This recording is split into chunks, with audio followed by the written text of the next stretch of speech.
Hello everyone and welcome to Children's Storytime. Please like, share, and subscribe for more videos. Today's book is called Small Saul. Small Saul loved the sea.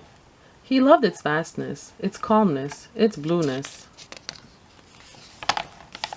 He was meant to be on the water. Even as a child, he dreamed of life at sea. When he was old enough, Small Saul tried to become a sailor, but the Navy wouldn't have him. Fortunately, pirates aren't so picky, so he enrolled in pirate college. Small Saul was hardly a natural pirate. Being rough and tough just wasn't in his nature. He was good at intro to swabbing the deck, but he was easily distracted during treasure map interpretation. He did well in navigation, but he lacked focus in looting, the basics. He was born to sing sea chanties, not to hold a sword. Despite these setbacks, he was determined to graduate. Finally, after months of hard work, Small Saul earned his pirate diploma. Small Saul now had a chance to travel to open seas. He just needed to join a pirate crew. Even though Saul was small, it looked like no one had room for him. Until a voice hollered from the only remaining ship at port, "Ahoy there! Climb aboard!" At last, Small Saul would be a real pirate.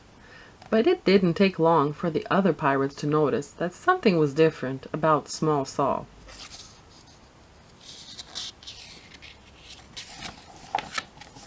Arr! Even the captain began to wonder about his new crew member. Small Saul knew that if he wanted to remain at sea, he would have to prove his worth as a pirate. Pirate College had taught him that there are only 3 things pirates care about. 1. Their ship. 2. Being tough. 3. Lots and lots of treasure. Small Saul needed to know that he cared about these things as well. Needed to show that he cared about these things as well. He began with the ship. Small Saul decided to add some special touches to make the rusty squid a bit more homey. Sadly, his efforts failed to impress his crewmates. Next, Small Saul considered how to be tough. Since fighting wasn't for him, he decided that a tattoo would be perfect. Unfortunately, the result didn't seem to intimidate anyone. Redecorating the ship and demonstrating his fierceness hadn't worked. His only option was to get some treasure, but he wasn't sure how. Small Saul thought about how to find the treasure while he swabbed the deck. He stewed about it through battles. He mulled it over during kitchen duty. Small Saul was so engrossed in the thought of treasure that he didn't even notice when the captain pushed him overboard. The rusty squid sailed away and left Small Saul behind.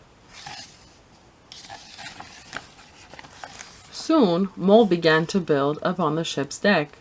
The crew was back to eating bland gruel and rat nib bread, and the cabins once again smelled of feet. It was pirate life as usual, and the crew members of the Rusty Squid should have been happy about it, but they weren't. Even the captain couldn't adjust to the old pirate ways. And that's when they realized Small Saul may not have been your average pirate, but he had tried his best. He had made their ship a home. Just like treasure, Small Saul was rare. The crew turned the Rusty Squid around and rushed back toward Small Saul, hoping that it wasn't too late.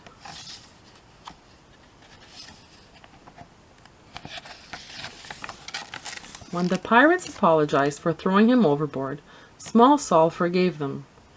They were pirates, after all. Throwing people overboard is just something they do. Small Saul was happy to be sailing again, and his shipmates were happy to have him back.